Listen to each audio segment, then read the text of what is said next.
IBL On Deck, presented by Rawlings Canada. I'm Spencer Tangway, joined by, from the London Majors, Dylan Baker. Dylan, it's another great Tuesday edition, which would be leading into playoff baseball. Boy, how do we miss baseball, and how are you keeping up in London with no playoff baseball at Labatt Park? You know what, Spencer? It's really unfortunate that we're not able to have the playoffs get going right around this week. You touched on it there. We'd be leading into the playoffs right now. Unfortunately, we can't do that, and I know that we were very excited to see playoff baseball played at Labatt Park again this year. We had some awesome stuff playing with the majors, and you know what? I'm trying to watch a lot of Major League Baseball just to get my baseball fix, but it's been tough lately, and I'm missing the IBL a whole lot. Well, right place for IBL baseball. It's right here, IBL On Deck, presented by Rawlings Canada, a proud partner that has joined the IBL and this broadcast to bring more coverage to the IBL. Tanner Nivins will join us today, the outfielder from the Kitchener Panthers. Dylan, your thoughts on Kitchener as a whole? Last year, Kitchener Panthers baseball, of course, falling to Barrie once again. The Panthers franchise, though, your thoughts on what they've done in the past little bit? You know what? The Panthers franchise, one of the most historic ones in the IBL. Of course, they celebrated 100 years not long ago. Recently, they've been a very successful team. They're led by a very strong pitching staff. They've got one of the best bullpens and rotations on a consistent basis in the IBL, and they've got some awesome import players that they usually pull from Cuba and at times other countries around there. But they are a pitching-driven team. And usually that leads to great success in the league. Of course, they have fallen to the Barrie Baycats the past few seasons in the IBL finals, but they're a strong team. And I don't know what that one piece that might be missing is, but they're a very good team and certainly have a chance at winning the whole thing every year. Well, big news for alumni, of course. IBL Alumni, this is for you. Be sure to hop on the IBL.ca. Click on register for the Alumni Association. Dylan, brand new for the IBL, recognize it an alumni, and there's so many more great things coming. The IBL Alumni, you talked about it, 100 years for Kitchener baseball. IBL and alumni players, what are some key players that stick out in your mind that are really highlight the IBL? You know what? Fergie Jenkins played in the IBL, the only Canadian pitcher in the National Baseball Hall of Fame. Other guys, Lee Delfino is a guy who was a big piece of those Brantford squads a while back. Paul Spaljaric, another IBL alumni, some notable alumni. David Mendham was also on that team. So they're in the IBL. So there are a lot of big names that have come through our league, and really awesome that the league has started to get an alumni association, because of course certain teams have one. I know that the majors have an alumni association, but it's a big step for the league to create one in order to get some publicity for some of these alumni.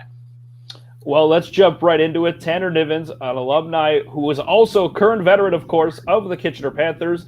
Hometown Kitchener, of course. Tanner, thanks for joining us here on IBL On Deck, presented by Rawlings Canada. Hey, no problem, guys. Thanks for having me. Tanner, talk about your time with Kitchener, of course, a hometown guy playing right at the odd, right at that beautiful park. Your experience so far with the Kitchener Panthers? It's been pretty incredible. I know once I finished up school at Stony Brook, I didn't know if I was really going to continue with my baseball career. I thought maybe I was done. I definitely didn't think I'd be playing for 7 more years and have as much fun as I did have, but it's been really cool. Jack Couch Park's a place that I spent a lot of time growing up at, playing and watching the Panthers. So to be able to play and be a part of this organization's been pretty cool. That's great. Sorry, Spencer. Go ahead. Sorry. No, go ahead. Once you finish up your school at Stony Brook there, you touched on it, Tanner. What is that program like baseball-wise? Stony Brook, you mean? Yes. Yeah, so it's a small kind of northeastern school, but really within the past decade or so, they've really built that baseball program to be one of the top in the Northeast and even in the country. We had a really good run my junior year back there in 2012 and ended up making the College World Series, and it was pretty incredible. I think that year we had 7 or 8 guys drafted in the first 10 rounds and a couple first-rounders. And yeah, it's they've done a really good job. Coach Matt Sink, he treats it like a pro program, and a lot of good players come out of there.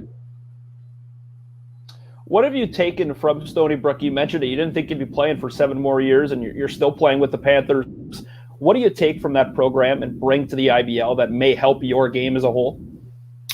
Yeah, Coach Matt Sink at Stony Brook was kind of an old school guy, and he had a lot of old school mentalities when it came to baseball, and I think that helped me translate into the IBL pretty well, because it is a pretty mature league. There's a lot of good young talent for sure, but yeah, it helped me be on the same page as a lot of the veterans in the league, and he put me in a great place to succeed in the IBL. For sure. And you also played the prestigious Cape Cod League. What was that experience like?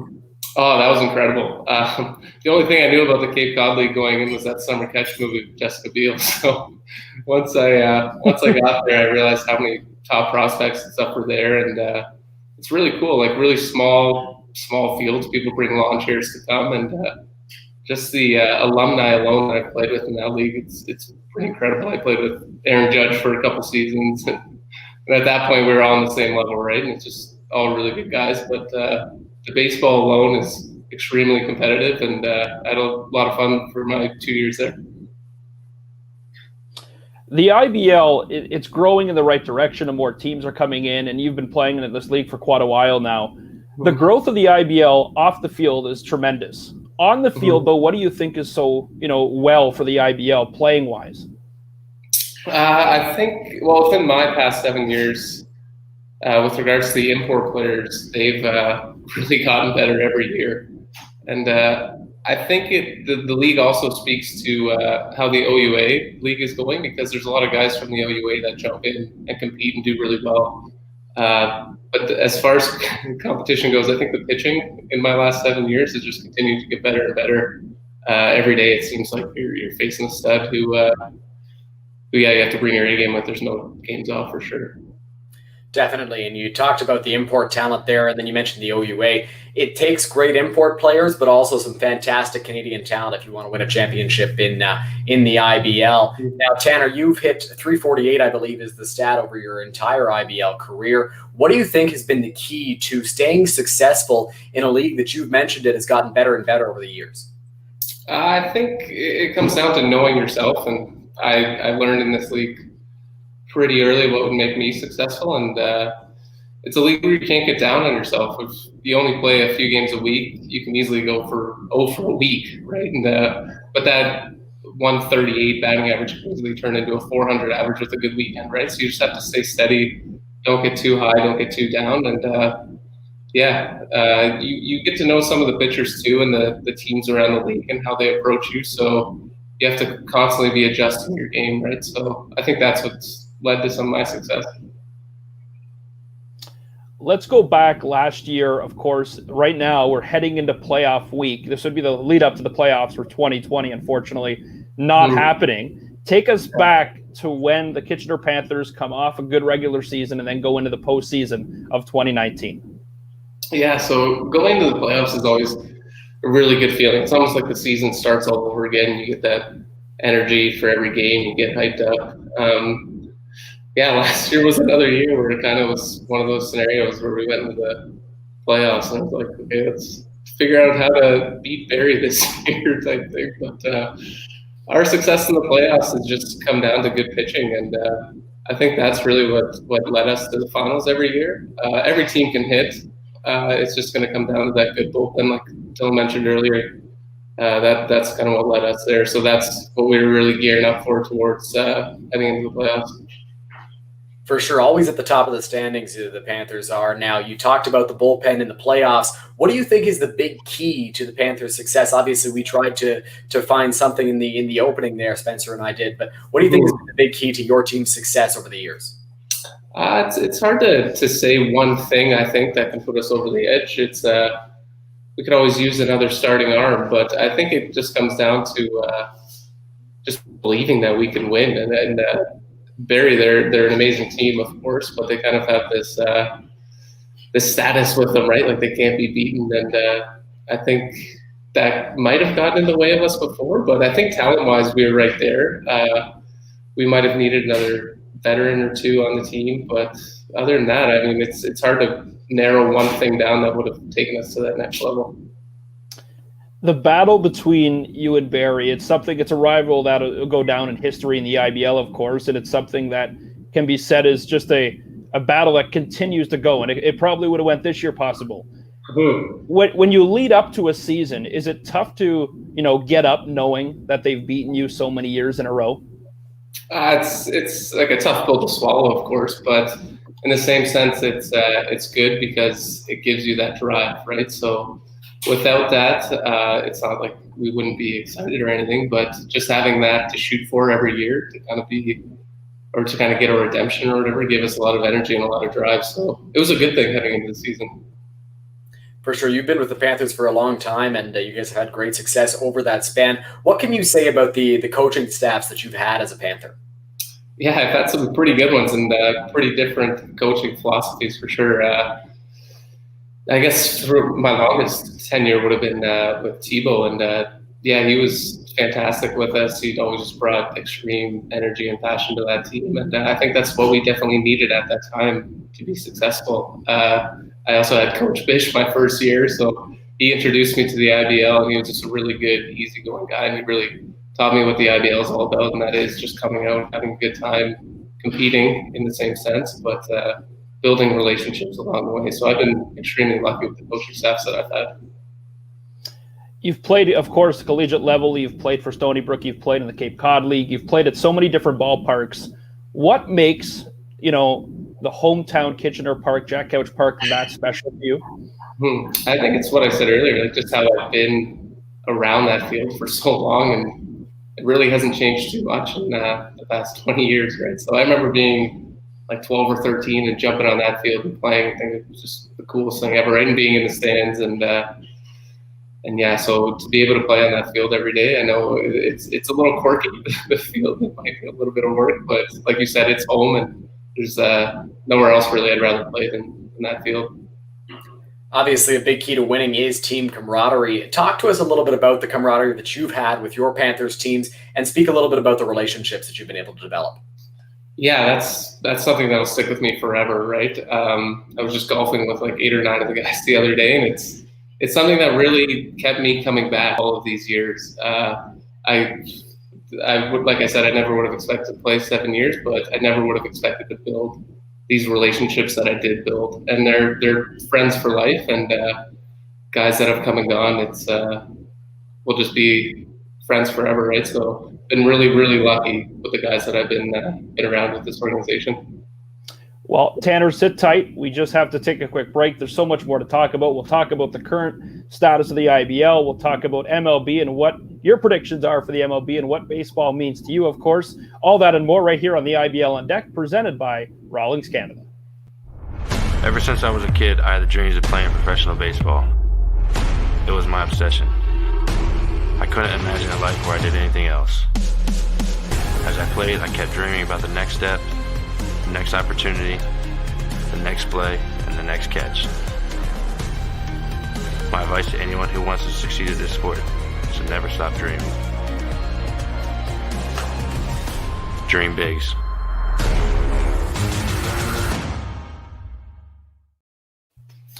Welcome back, IBL On Deck, presented by Rawlings Canada, and it's just fantastic to see. It's a commercial, but it adds so much to this league, having Rawlings on board and a great partner for the IBL. Tanner, right back into it. The IBL, of course, it's growing as a whole. There's a 9th team, a 10th team potentially on their way. As a player, we've asked you what it looks like on the field, but what would you like to see the IBL improve as a whole to make a better player and league experience? To be honest, pretty much exactly what you guys are doing with this program. It's pretty amazing that you guys are taking time out of your day and whatever to do stuff like this. It's really important for the league and the exposure of the league, right? Just to keep building the fans coming back and building that fan experience, because at the end of the day, we're nothing without the support of our fans and our local communities, everybody who chips in to make the seasons happen. So I think the league is on a really, really good track right now. Everybody's doing the right things, especially around the ballpark, like going well and seeing all the kids run around the field and stuff. It's really cool, and I hope that more teams jump on board with stuff like that, because I think it's just going to help build the league more and more. Definitely, and Tanner, you're a guy who's played in a lot of different places. You've spent time in the Can-Am League. What has the game meant to you? How has it helped define you as a person? It's I think the older I get, the more I realize that like my style of play really relates to the person that I am, and it's just always try to go out, do the best that you can, and while you're there, have a lot of fun doing it, build a lot of friendships along the way, learn from everyone you play with, coaches, volunteers, everybody involved in the organization, and just be grateful. Like a lot of people give up a lot of time for us to play a game at a high level continuously into our adult years, and yeah, it's pretty cool. So yeah.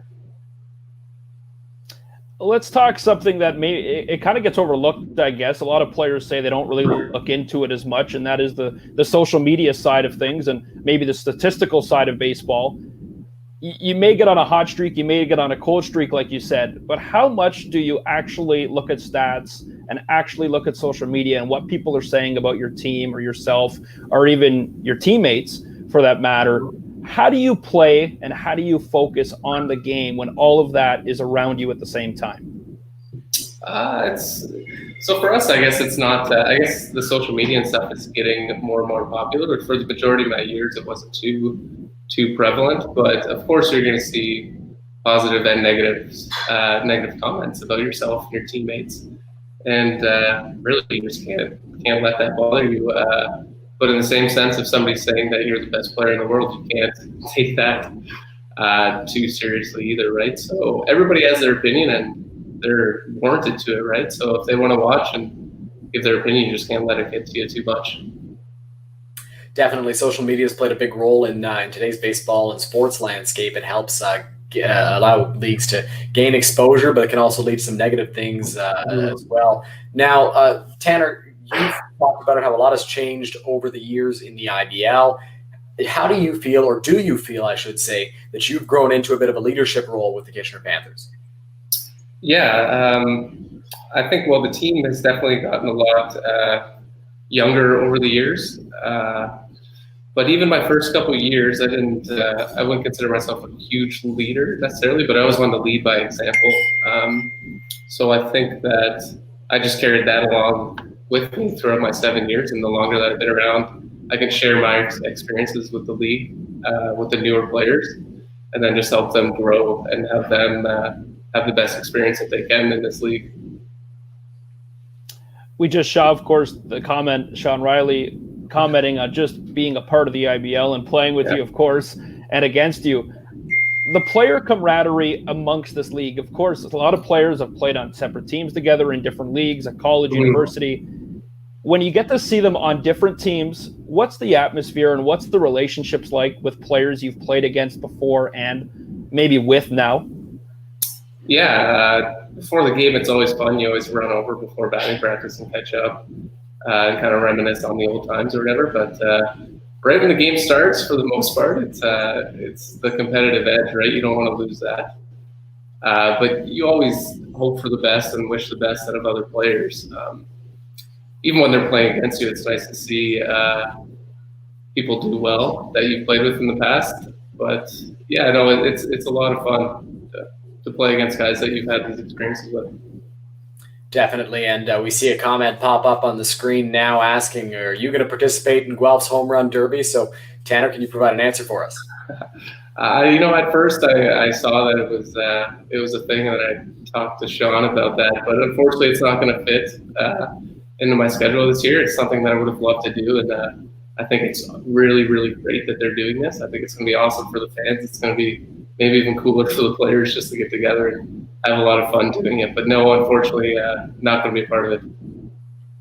So I got one last question, I guess. And who do you think will win the Home Run Derby this year? You're not a part of it, you're saying. Who are you putting your money on to take home this year's title? I mean, I'd kind of be biting my tongue if I didn't say Sean Riley, right? It's really hard to go against the guy who continuously puts up the numbers that he does. And I've played with him long enough that I know what his batting practice looks like. So, yeah, I can't go against Sean. Well, it's been a pleasure having you on. No doubt about that. Of course, the IBL would be heading into the postseason. The Panthers would be gearing up for another run. Thanks for taking the time to come out and just be a part of the IBL on deck right here. Yeah, you bet. I really appreciate it, guys. And like I said, what you guys are doing right now is really helping the IBL. So I appreciate it. All the members, players, coaches, all that. I really appreciate what you guys are doing. We appreciate it. Thank you. Well, Dylan, Tanner Nivins, of course, from the Kitchener Panthers. Your thoughts on the home run derby coming up at Guelph? It's something unique and something new, and you don't really think about it till the time comes. But your thoughts leading up to this home run derby coming up this weekend? You know what, Spencer? I'm really excited to see what happens. I'm excited. I'm going to be part of the coverage of that home run derby next week in Guelph, so I'm excited to be there. These names that they're bringing in for this derby are really interesting because you see the guys like Sean Riley, who has consistently put up massive home run numbers in this league. And then you got guys like Cleveland Brownlee, who are also near the top of the league in home runs every year. So it should be a really interesting derby. I'm stuck between a few guys right now. I won't say my predictions publicly, but you know what? It's going to be really interesting to see, and I think the fans will really enjoy watching this home run derby.